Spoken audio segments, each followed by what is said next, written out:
shuncha ishingiz borda, butun dunyo taniydi sizni. Instagramda kuzatamiz. Qanaqa qilib ish bilan oilani bunaqa professional olib ketish mumkin? Endi Bobirjon bunaqada men o'sha Kiyevdan uchib kelyapman. 23 kilolik chemadanda to'la kitob. Kiyimlarni tashlab kelganman, shtobi kitob chiqsin deb. 17-yil O'zbekiston kirib kelyapman. Endi shuncha bilimim zo'r, operatsiyalar qilishni bilaman. Xo'p, o'sha Kiyevda Moskva, Sankt-Peterburgda qilaman. Bo'pti, bitta patsientlar. Bitta qanday patsient topaman deb. Keyin menga kelgandan keyin esimishlar aytdi-ku, doktor Faxriddin dedi. Faqat burunda operatsiyalarni qo'yapsiz. Unda hammaga haligi masal zerikarroq bo'ladi. Topga chiqish kerak. Qiziqroq qilish kerak dedi. Shunga hech narsa kerak emas, sizning xarakteringiz edi. Hazil huzuringiz bor, maslahatli gaplaringiz kerak.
Janjal bor, hech kim xabar olmay, ahilchilik yo'q bo'lgandan keyin bu dunyodan tezroq ketgisi kelar ekan, zerikib qolar ekan. Shuning uchun ahilchilik bilan hayot qiziq.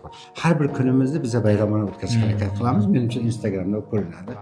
Shaxsan o'zim ham kuzataman sizni anchadan beri. Hattoki oilangizni va ayam ham Instagram ochib olgan.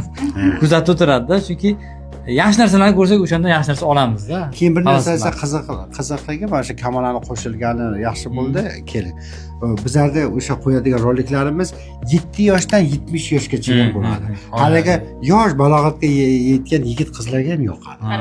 Keyin o'sha yoshi katta 70 ga kirganlarga ham yoqadi. O'rta yoshdagi ota-onani qanchalik hurmat qilish deb o'sha motivatsiyamiz ham yoqadi. Ichida hazil ham bo'ladi. Ну, трогательный videolar ham ko'p. Albatta, chunki bu bosh ko'p narsani ko'rgan. Agar ko'rmagan bo'lsa, unaqaga emotsional trogательный video chiqmaydi. Shuning uchun